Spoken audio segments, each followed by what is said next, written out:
রাধে রাধে। প্রত্যেকেই প্রতিটি একাদশী পালন করা উচিত। প্রতিটি একাদশীতে নির্দিষ্ট একাদশী মাহাত্ম্য শ্রবণ এবং কীর্তন করা উচিত। যদি কীর্তন করতে না পারেন তাও শ্রবণ করুন। এখন আমি পদ্মিনী একাদশী মাহাত্ম্য বর্ণনা করছি। পদ্মিনী একাদশী স্মার্তগণ পুরুষোত্তম মাস বা অধিমাসকে মল মাস বলে এই মাসে সমস্ত শুভ কার্য পরিত্যাগ করে থাকেন। কিন্তু ভগবান শ্রীকৃষ্ণ এই মাসকে পারমার্থিক মঙ্গলের জন্য অন্য সকল মাস থেকে সর্বশ্রেষ্ঠ বলে নির্ণয় করেছেন। তিনি নিজের নাম অনুসারে এই মাসের নাম পুরুষোত্তম মাস রেখেছেন। যুধিষ্ঠির বললেন, হে জনার্দন, আমি বহু ধর্ম ও ব্রতের কথা শুনেছি। এখন পুরুষোত্তম মাসে সর্বপাপ বিনাশিনী ও পুণ্যদায়িনী শুক্লপক্ষিয়া পদ্মিনী একাদশী আমার কাছে বর্ণনা করুন, যা শ্রবণ করলে পরমপদ প্রাপ্ত হওয়া যায়। ভগবান শ্রীকৃষ্ণ বললেন, দশমীর দিন থেকেই ব্রতে শুরু হয়। কাঁসার পাত্রে ভোজন, মসুর, ছোলা শাক এবং অপরের অন্য আমিষ দশমীর দিন বর্জন করতে হয়। পরের দিন পাত্রকৃতের পর সুগন্ধি ধূপ, দীপ, চন্দনা আদি দিয়ে ভগবানের পূজা করতে হয়। রাত্রিতে জাগ্রত থেকে ভগবানের নাম গুণকীর্তন করতে হয়। এখন এই ব্রতের একটি ইতিহাস আপনার মনোরঞ্জনের জন্য বলছি। পূর্বে পুলস্ত্য মুনি দেবর্ষি নারদকে এই ইতিহাস বর্ণনা করেছিলেন। একসময় রাজা কার্তবীর্য লঙ্কাপতি রাবণকে পরাজিত করে তার কারাগারে বন্দী করে রাখে। পুলস্ত্য মুনি রাজার কাছে রাবণের মুক্তি প্রার্থনা করেন। মুনির আজ্ঞায় রাজা রাবণকে মুক্ত করে দেন। এই আশ্চর্যজনক কথা শুনে নারদ পুলস্ত্য মুনিকে জিজ্ঞাসা করেন, হে মুনিবর, ইন্দ্রসহ সকল দেবতা যেখানে রাবণের কাছে পরাজিত হয়েছিল, সেখানে কীভাবে কার্তবীর্য রাবণকে পরাজিত করল? কৃপা করে তা বলুন। পুলস্ত্য মুনি তখন নারদের কাছে কার্তবীর্যের জন্মরহস্য বর্ণনা করেন। ত্রেতাযুগে ঐহয় বংশে কৃতবীর্য নামে এক রাজা ছিলেন। মহিষ্মতিপুরে তার রাজধানী ছিল। রাজার 1000 পত্নী ছিল, কিন্তু রাজ্যভার গ্রহণের মতো কোনো পুত্র লাভ রাজার ভাগ্যে হয়নি। দেবতাদের আরাধনাতেও সুফল মেলেনি তার।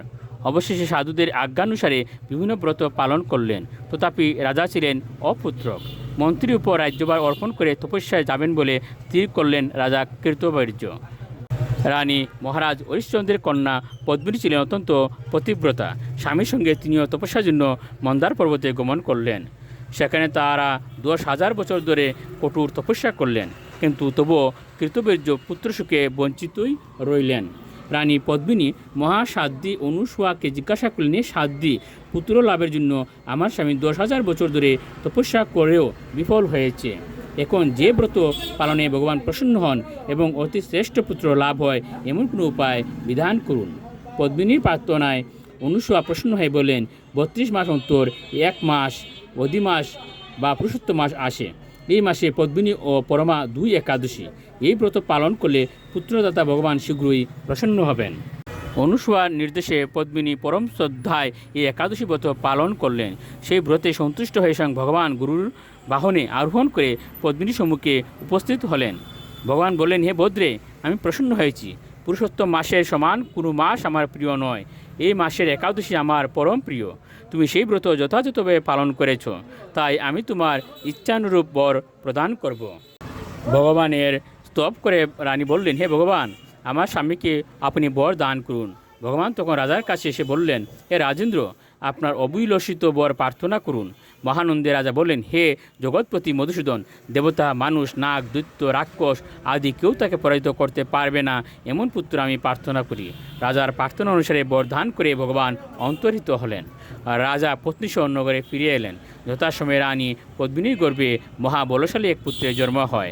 মহারাজ কৃতবীর্য পুত্রের নাম রাখেন কার্তবীর্য। ত্রিলোকে তার সমান কোনো বীর ছিল না। তাই দশানন রাবণ যুদ্ধে তার কাছে পরাজিত হয়। শ্রীকৃষ্ণ বললেন, হে মহারাজ, এই ব্রত যিনি পালন করবেন তিনি ভগবান শ্রীহরির শ্রী পাদপদ্মে অহৈতুকী ভক্তি লাভ করবেন। শ্রীকৃষ্ণের উপদেশে ধর্মরাজ সপরিবারে এই একাদশী ব্রত পালন করেন। যিনি এই ব্রত মাহাত্ম্য পাঠ ও শ্রবণ করেন তিনি বহু পুণ্য লাভ করেন। প্রত্যেকেই প্রতিটি একাদশী পালন করুন, হরে কৃষ্ণ মহামন্ত্র জপ করুন এবং সুখে থাকুন। রাধে রাধে।